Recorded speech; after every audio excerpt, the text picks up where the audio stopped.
বিসমিল্লাহির রহমানির রহিম আলহামদুলিল্লাহি রাব্বিল আলামিন ওয়াসসালাতু ওয়াসসালামু আলা নবিয়িল আমিন ওয়া আলা আলিহি ওয়া আসহাবিহি আজমাইন ওয়া বা'দ। আলহামদুলিল্লাহ, আমরা আমাদের নিয়মিত দার্স আল মুনতাখাব মিন আহাদিসিল আদাব ওয়াল আখলাক, আদব আখলাক সংক্রান্ত নির্বাচিত হাদিস সমূহ নিয়ে আলোচনা করছিলাম।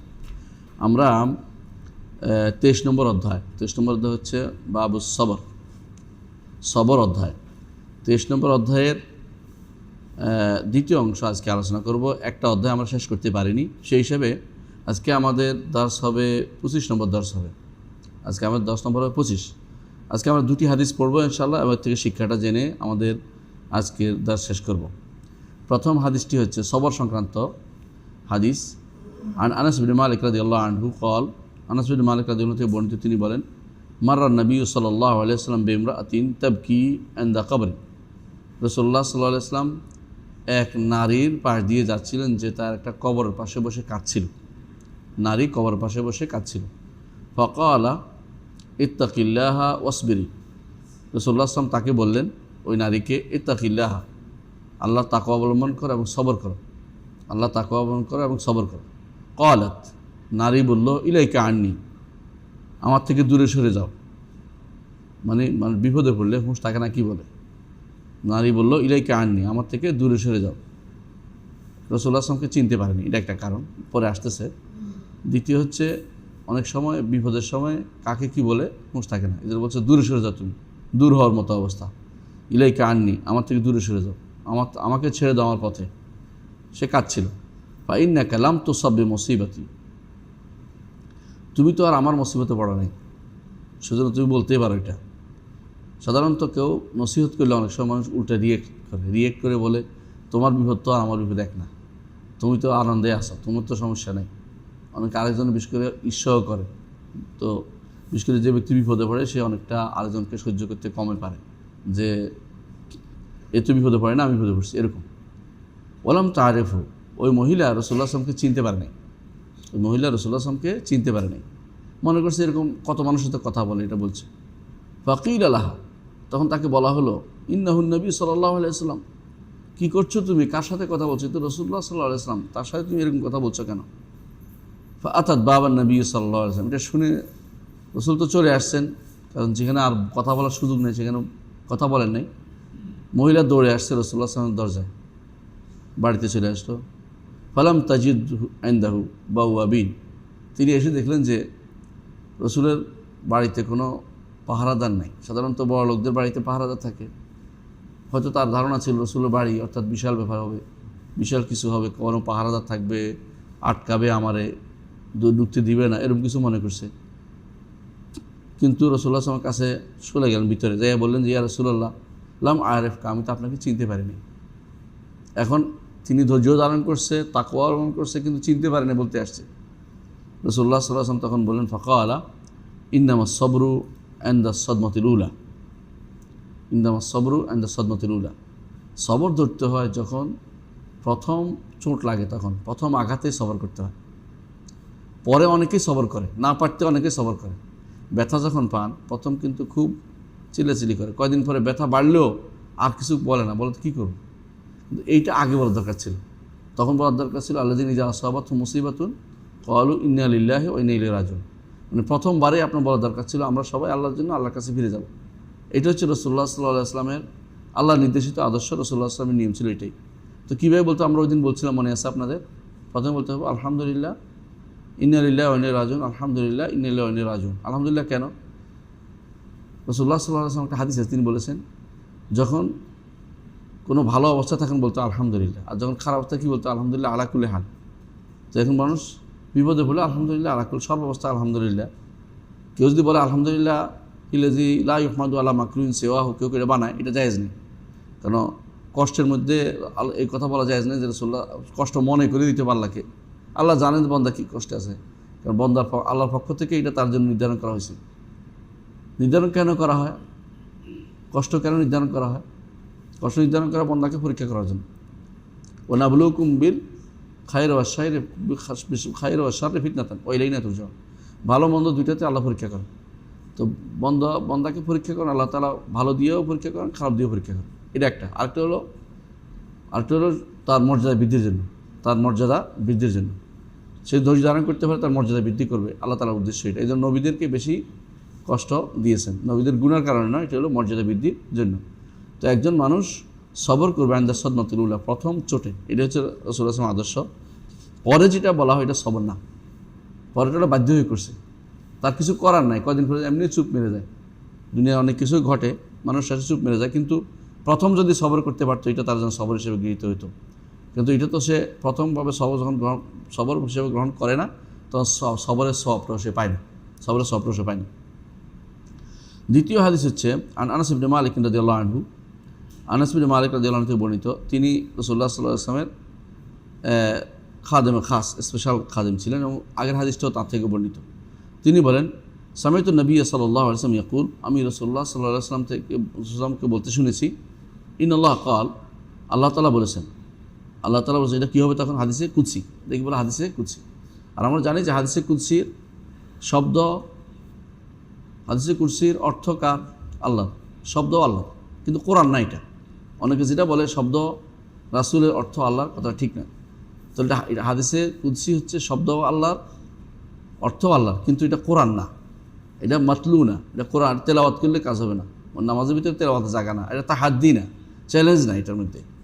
এইটা হলো আল্লাহর অন্য বাণী, আল্লাহর অন্য বাণী। এই যে হাদিসে কুদসিগুলো আল্লাহর বাণী, হাদিসে কুদসিগুলো আল্লাহর বাণী, কিন্তু হাদিসগুলো রাসূলুল্লাহ সাল্লাল্লাহু আলাইহি ওয়াসাল্লামের বাণী।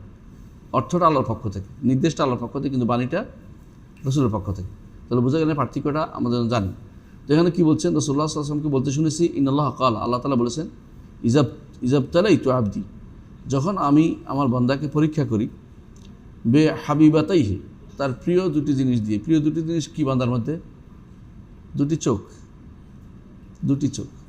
অন্য সাইড নষ্ট হলে চোখ থাকলে মানুষ দুনিয়া দেখতে পারে, কী যেন কোথায় আসছে, মাকে দেখতে পারে, পৃথিবী দেখতে পারে, জগৎ দেখতে পারে। অন্ধ যে সে তো কিছু দেখতে পায় না, অথবা অন্ধ হয়ে গেলে আর দেখা বন্ধ হয়ে যায়। তার প্রিয় জিনিস দুটা, বে হাবিবাতাইহি ফা সবারা, এই অবস্থাতে সে সবর করলো, আওয়াদতুহু মিনহুমাল জান্নাহ, এই দুইটার বিনিময়ে আমি তাকে জান্নাত দেব। শর্ত হচ্ছে সবর করতে হবে, সবর করতে হবে। আর সবর হচ্ছে আইন্দা সদমাতিল উলা। তো একজন মানুষের যখন চোখ দুইটা চলে যায়, কেউ যেন আবার এইটা শুনে যেন আবার আশা না করে যে আল্লাহ আমার চোখ দুইটা চলে যাক, জানা আল্লাহর কাছে দোয়া করবেন সবসময়, আল্লাহ যেন আফিয়া দেয়, নিরাপত্তা দেয়। সকাল বিকেল আমরা দোয়া করি, আল্লাহ মিনী আসআলুকা আফওয়াল আফিয়াতা ফি দীনি ওয়া দুনিয়া ওয়া আহলি মালি, আল্লাহুম্মা আস্তির আওরাতি ওয়া মান রাওয়াতি, আল্লাহুম্মা ইহফাযনি মিন বাইনি ইয়াদাইয়া ওয়া মিন খালফি ওয়া আন ইয়ামিনি ওয়া আন শিমালি ওয়া মিন ফাওকি ওয়া আউযু বিআযামাতিকা আন উগতালা মিন তাহতি। মানে চতুর্দিক থেকে আমি রক্ষাবুহ রচনা করতেছি যে আমার উপর দিয়ে যেন বিপদ না আসে। তারপরেও যদি বিপদ এসে যায় তখন সবর করি, যেন কেউ যেন কোনোদিন আল্লাহর কাছে আশা না করে, আল্লাহ আমার একটা বিপদ দিয়েন যাতে করে আমি জান্নাত যেতে পারি, এটার দরকার নেই। আপনি এমনিতে জান্নাত চাইবেন সবসময় আল্লাহর কাছে, এমনি আপনাকে চাইতে হবে যে আল্লাহ আমার জান্নাত দিয়েন, আমাকে বিপদ হতে মুক্ত করেন, সবসময় এটা চাইবেন, নিরাপত্তা। এই জন্য রাসূলুল্লাহ সাল্লাল্লাহু আলাইহি ওয়াসাল্লাম বলেছেন, ঈমানের পরে বান্দাকে সবচেয়ে বড় নেয়ামত দেওয়া হয়েছে, এটা হলো আফিয়া, নিরাপত্তা। নিরাপত্তা সবসময় চাইতে হবে। আল্লাহ মিন আসআলুকাল আফওয়া ওয়াল আফিয়া, আল্লাহ মিন আসআলুকাল আফওয়া ওয়াল আফিয়া ফিদ দুনিয়া ওয়াল আখিরাহ, এবার আফওয়া ওয়াল আফিয়া চাইবেন, নিরাপত্তা চাইবেন।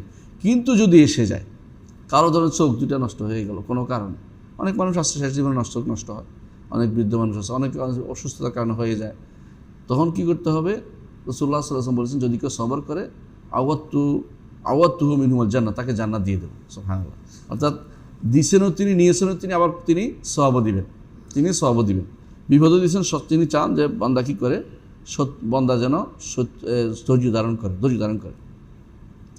তাহলে আমরা এই হাদিস থেকেও বুঝতে পারলাম যে, এই দুটি হাদিস থেকে আমরা স্পষ্ট বুঝতে পারি যে বান্দা জন্য আল্লাহর পক্ষ থেকে সবর এবং বিপদের সময়, মুসিবতের সময় ধৈর্য ধারণ করার অনেক ফজিলত রয়েছে। তাকে নিষেধ করা হয়েছে যেন এই বিপদ আপদে সে যেন পেরেশানি না হয় এবং আল্লাহর প্রতি বিরূপ ধারণা না করে, পেরেশানি না করে এবং আল্লাহর প্রতি বিরূপ ধারণা না করে। আর দ্বিতীয় যে শিক্ষা আমরা পাই তা হচ্ছে, একজন মানুষের সবর ওই সময় পাবে যখন সে বিপদের প্রথম ছোটেই সবর করতে পারে। প্রথম ছোটে ইন্না লিল্লাহি ওয়া ইন্না ইলাইহি রাজিউন মন থেকে পড়ে। আমরা তো ইন্না লিল্লাহি পড়ে কী জন্য? মরে গেলে না ইন্না লিল্লাহি, কিন্তু বিপদের সময়। বিপদ কিন্তু একটা মৃত্যু একটা বিপদ নিয়ে সন্দেহ নাই, কিন্তু অন্য বিপদও আছে। কারো পা ব্যথা পাইলেও বিপদ, হোঁচট খাইলেও বিপদ, কিছু একটা কষ্ট পাইলেও বিপদ, কিছু একটা খুঁজে পাচ্ছেন না বিপদ, আঘাত পাইছেন বিপদ তো সব জায়গাতে ইন্না লিল্লাহি। মনে করবেন যে এই অর্থে যে আমিও তো মরে যেতে পারতাম, আল্লাহ তো আমিও তো আছি আল্লাহ তাআলার রহমতের উপরে টিকে আছি। তো ও মারা গেছে বা আমার আত্মীয় মারা গেছে বা আমার অমুক মারা গেছে বা আমার অমুক গেছে, অমুক অংশ নষ্ট হয়েছে, আমি আল্লাহর জন্যই আছি। তো আল্লাহ যখন নিবে তখন চলে যাবে। এই জন্য একজন মানুষ কখনও মৃত্যু দোয়া করবে না বিপদে পড়লে। কী দোয়া করতে হবে? শেষ বৈঠকে যে দোয়াটা করে আমার ইবনে ইয়াসার রাদিয়াল্লাহু আনহু বর্ণিত, সেই দোয়াটি সবসময় করবেন। মৃত্যু দোয়া করবেন না কখনো। বিপদে পড়লে মৃত্যু দোয়া করা নিষেধ হাদিসে। কী দোয়া করতে হয়? আল্লাহ যদি আমার জীবনটা ভালো হয়, আমার জীবনটা আপনি রাখেন, যতদিন পর্যন্ত আমার জীবন আছে। আর যখন আমার মৃত্যুটা ভালো হবে তখন আমাকে মৃত্যু দিয়েন। আল্লাহর কাছে আপনি ছেড়ে দিলেন। ইমানদারের কাজ হচ্ছে এটা, কখনো মৃত্যু কামনা করবে না কোনো বিপদে। হাদিসে রাসূলুল্লাহ সাল্লাল্লাহু আলাইহি ওয়াসাল্লাম বলেছেন, তোমাদের কেউ যেন লিদররিন নাযালা বিহি, মৃত্যু নাজিল হওয়ার কারণ, তার কষ্ট হওয়ার কারণে, বিপদ হওয়ার কারণে যেন বলেন অবশ্য আল্লাহ আমার মৃত্যু দেন, এটা যেন কেউ কামনা না করে। কারণ মৃত্যু চাইবেন না। এমনও হইতে পারে পরের জীবন আগের জীবন হচ্ছে ভালো হবে। আপনার পরে আগে হয়তো তওবা করতে পারেন নাই, এখন তওবা করবেন। আগে কষ্ট এদিক সেদিক দেখছেন, হারাম দেখছেন, এখন হারাম দেখবেন না। পা ব্যথা পাইছেন, এখন সিনেমা হলে যাইতে পারতেছেন না, এখন ভালো হয়ে যাবেন। চোখে ব্যথা পাইছেন, এখন হারাম দৃশ্য দেখবেন না, এখন ভালো হয়ে যাবেন। কিন্তু আপনি বিপদ দেখেই মৃত্যু কামনা করবেন না, মৃত্যু কামনা করবেন না। হ্যাঁ, আল্লাহুম্মা আমিত ইনকান মত খায়রাল্লি, তাওয়াফানি ইনকান ওয়াফাতু খায়রাল্লি, ওয়া আহিনি ইযা কান হায়াতু খায়রাল্লি। এভাবে দোয়া করতে হবে। রাসূলুল্লাহ সাল্লাল্লাহু আলাইহি ওয়াসাল্লাম শিখিয়ে দিয়েছেন দোয়াটা। তো সেভাবে দোয়া করবেন ইনশাআল্লাহ। তো যেটা বলছিলাম, তাহলে বোঝা গেল যে প্রথম ছোটেই কী করতে হয়, আমাদেরকে সবর এখতিয়ার করতে হয়, সবর এখতিয়ার করতে হয়। হ্যাঁ, হাসান বসরি রহমতুল্লাহ আলাইহি একটা কথা বলেছেন যে সবর হচ্ছে কল্যাণের একটি ভাণ্ডার, কল্যাণের ভাণ্ডার। তো কল্যাণ হচ্ছে ভালো জিনিস, করিম জিনিস শুধু করিম মানুষের থাকতে পারে। যে লাইম, নিকৃষ্ট, যে খাবুল লাইম, তার কাছে সবর নেই। সে শুধু চিল্লাফাল্লা করতে পারে, এটা ভাঙবে ওইটা ভাঙবে, কিছু বিপদ হলে এই ভাঙবে সেই ভাঙবে, এটা ভাঙবে, বউ মারে, স্ত্রী মারে, সন্তান মারে। এ দ্বারা লাভ কী হচ্ছে?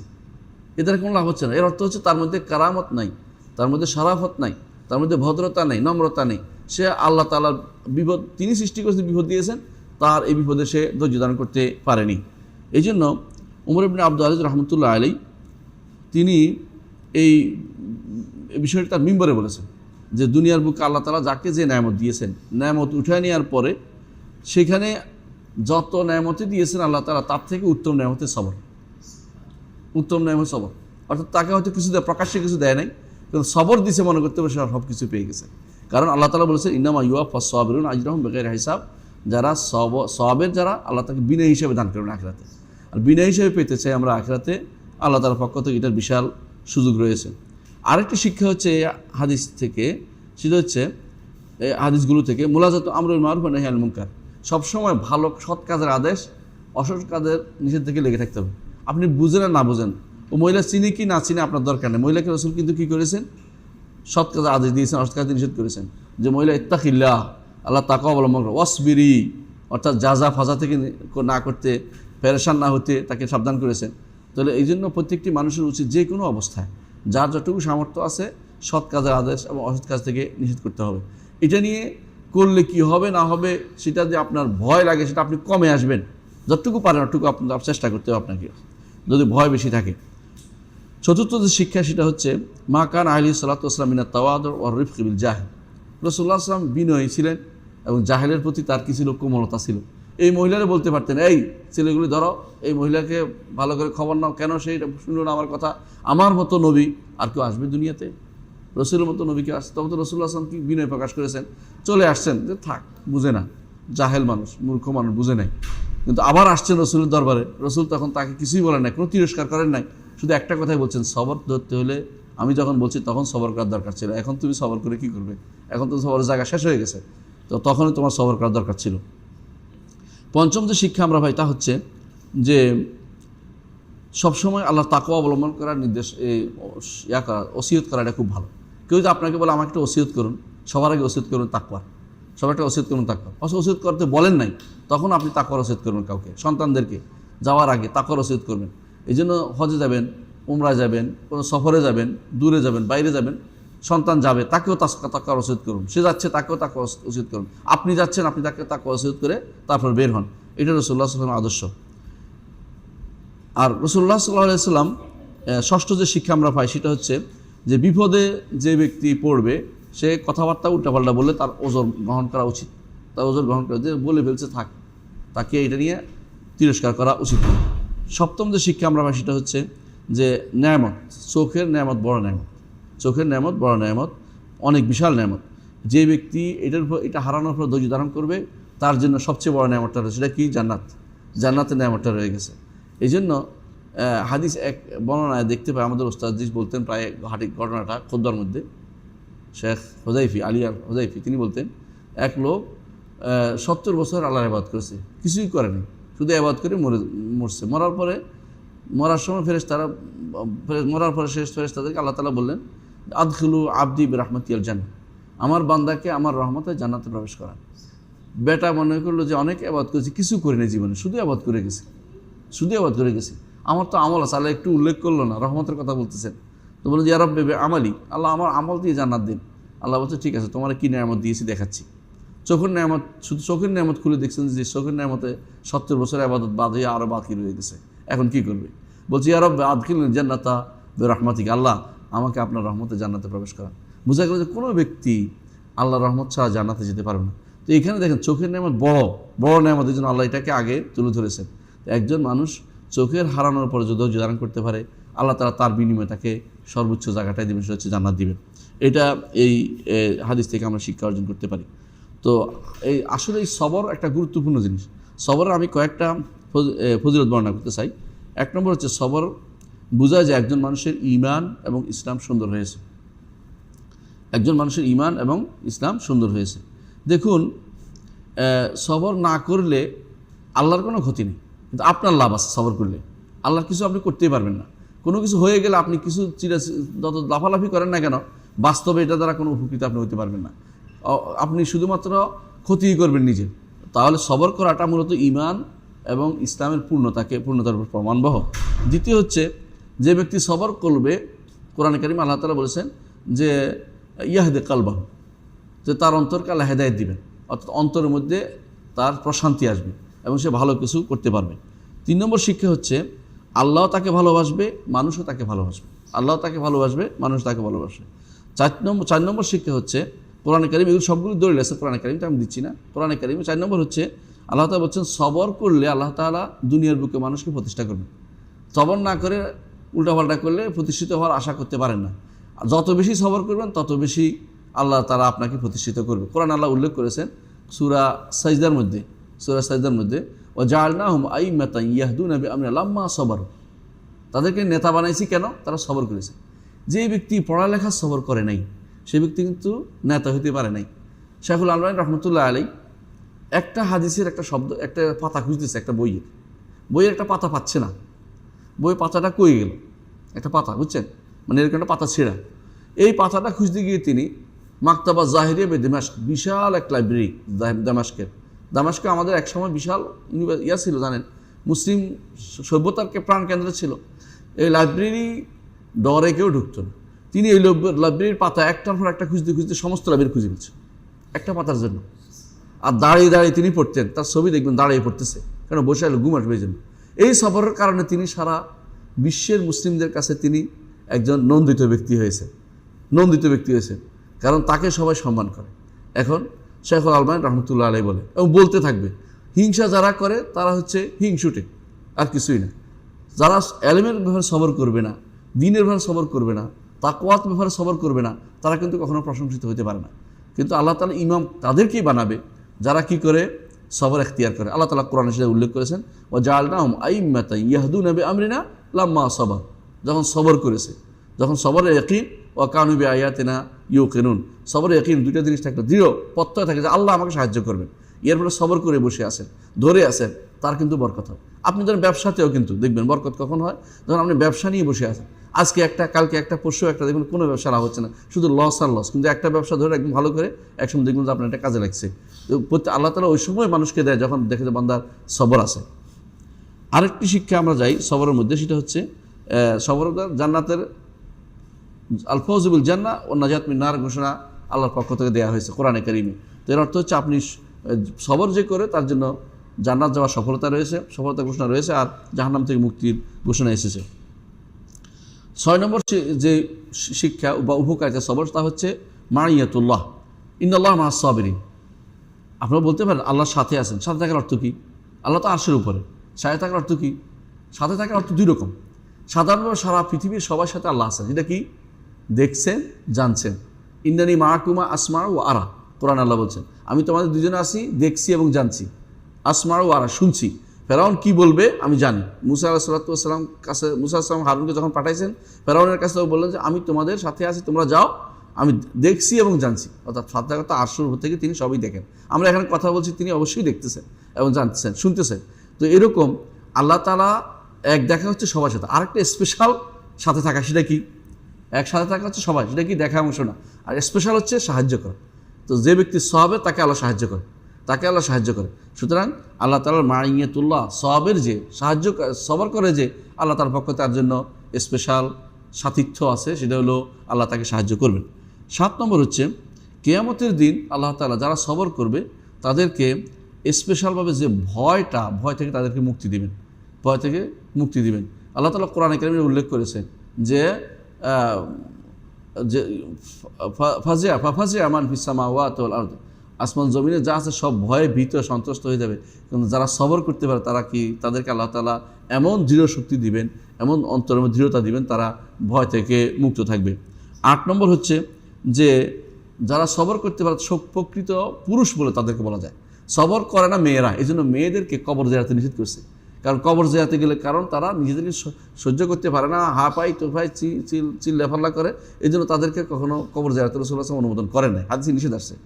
অনেকে বলতে কবর যদি কেউ যায় তখন এই অবস্থা নিষেধ করে না, কিন্তু ইচ্ছাকৃত কবর জিয়ারত যাবে না। অনেকে দেখবেন এখন কবর জিয়ারতের জন্য বিভিন্ন জায়গায় যাচ্ছে।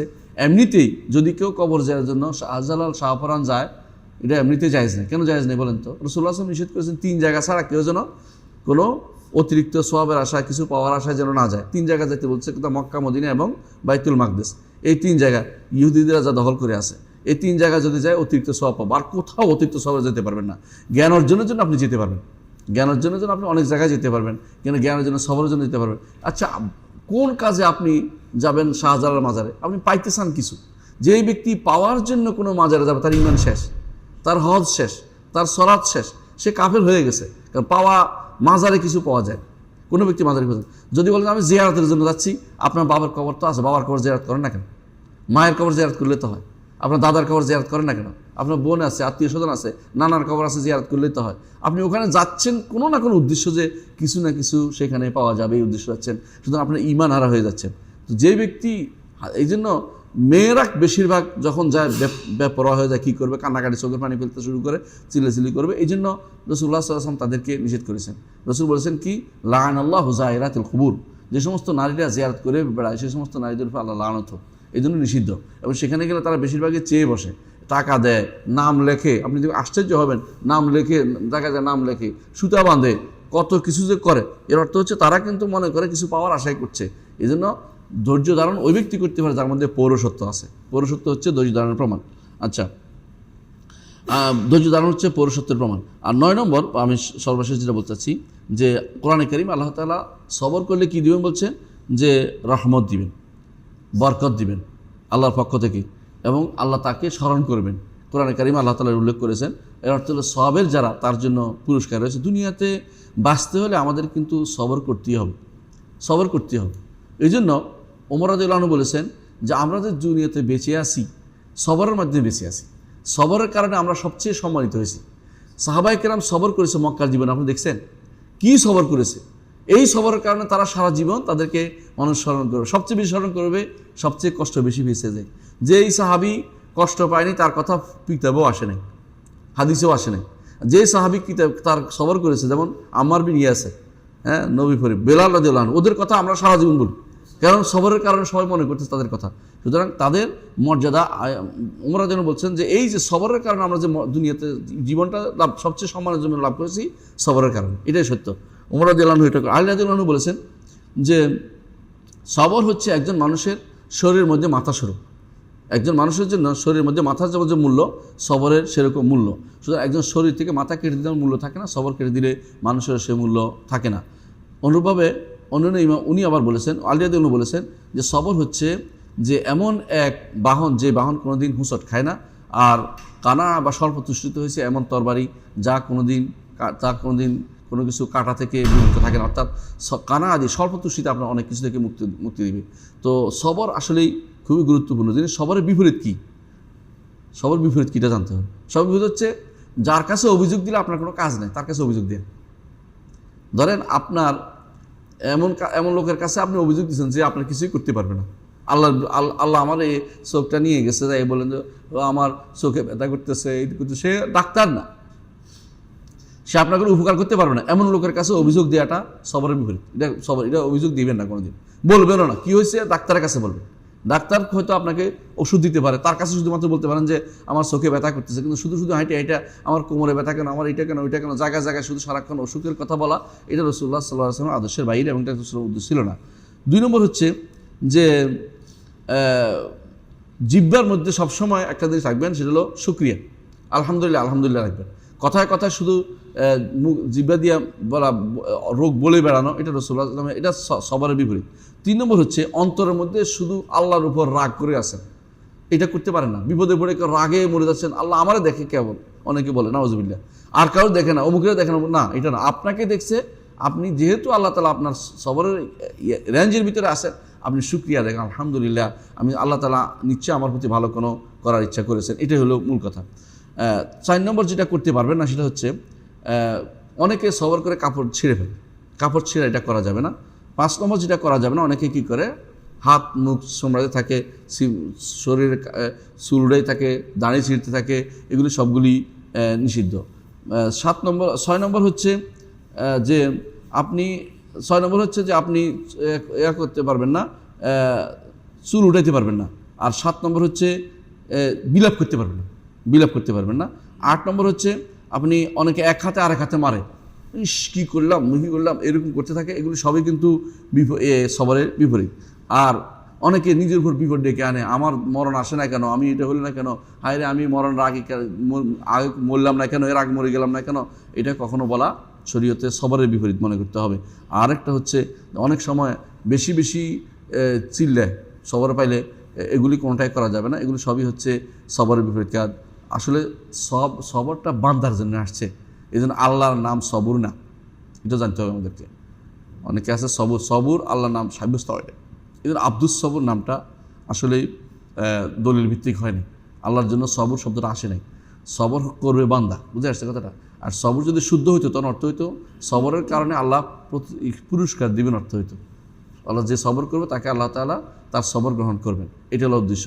তো কিন্তু সবর আল্লাহর নাম না, কিন্তু আল্লাহর নাম কিন্তু হালিম। সবর এবং সহিষ্ণুতার মধ্যে পার্থক্য কী? সহিষ্ণুতা হচ্ছে মানুষের ক্ষমতা আছে বিপরীতটা করার, কিন্তু করে না। মানে আপনি গালি দিয়েছেন, সে ইচ্ছা করে আপনাকে মারতে পারে, কিন্তু সে সহিষ্ণুতা অবলম্বন করেছে। এই ব্যক্তি বিশাল জ্ঞান অধিকারী, কারণ আল্লাহ তাআলার এই গুণটা আল্লাহ তাআলা বন্দার মধ্যে শুধু যাকে ভালোবাসে তাকে এই সহিষ্ণুতাটা দিয়েছেন। এই জন্য বলা হয় উম্মতের মধ্যে রাসূলুল্লাহ সাল্লাল্লাহু আলাইহি ওয়াসাল্লাম সহিষ্ণু ছিলেন। তার পরবর্তী সাহাবায়ে কেরামের মধ্যে সবচেয়ে সহিষ্ণুতার নামে যাকে বেশি প্রসিদ্ধ তিনি হচ্ছেন মুআবিয়া ইবনে আবি সুফিয়ান রাদিয়াল্লাহু আনহু। যেমন মুআবিয়া রাদিয়াল্লাহু আনহুর কাছে রাসূলুল্লাহ সাল্লাল্লাহু আলাইহি ওয়াসাল্লামের পরিবারের লোকরা যাইতো, যাই ওনাকে উল্টাপাল্টা কথাবার্তা বলতো, উনি সব হাসি মুখে নিতেন, বলতেন যে আমার নানার এটা ছিল, তুমি আমার এটা ছিল, আমার নানার ওইটা কথা উল্টাপাল্টা কথা বলতেন। উনি বলতেন ঠিক আছে সব ঠিক আছে, এখন তুমি কী চাও বলো। তো বলতে এটা দাও সব দিয়ে তো বিদায় করে দিতেন। আর আমরা হইলে কইতাম যে এতক্ষণ গালি দেওয়ার পরে এখন তুমি চাইতে আসছো আমার কাছে কিছু, তো তুমি কী দিব। অর্থাৎ তিনি এত বেশি সহিষ্ণু থাকেন, আল্লাহ তাকে এত মর্যাদা দিয়েছেন। আপনারা জানেন যে তিনি অনেক মর্যাদা অধিকারী ছিলেন। তার সময় পৃথিবীর সমস্ত মুসলিমরা তার নেতৃত্বে ঐক্যবদ্ধ ছিল। এরপরে খুব কমই এরকম ছিল, আগে এরকম কম ছিল, কিন্তু তার নেতৃত্বের ব্যাপারে সব ঐক্যবদ্ধ ছিল। কারণ হাসান ইবনে আলী রাদিয়াল্লাহু আনহু যখন নেতৃত্ব ছেড়ে দিলেন, তিনি তখন খলিফাতে মুসলিম হিসেবে তিনি সারা দুনিয়াতে স্বীকৃতি লাভ করলেন। কারণ এটা হচ্ছে কি যেন সহিষ্ণুতার ফসল। সহিষ্ণু ছিলেন তিনি, সামনে সব কিছু ধৈর্য সহকারে সহিষ্ণুতা সহকারে সব কিছু মোকাবেলা করা পছন্দ করতেন। আল্লাহ আমাদেরকে ধৈর্যশীল বানিয়ে দিন এবং এর উপর থাকার তৌফিক দান। আসসালামু আলাইকুম ওয়া রাহমাতুল্লাহি ওয়া বারাকাতুহু।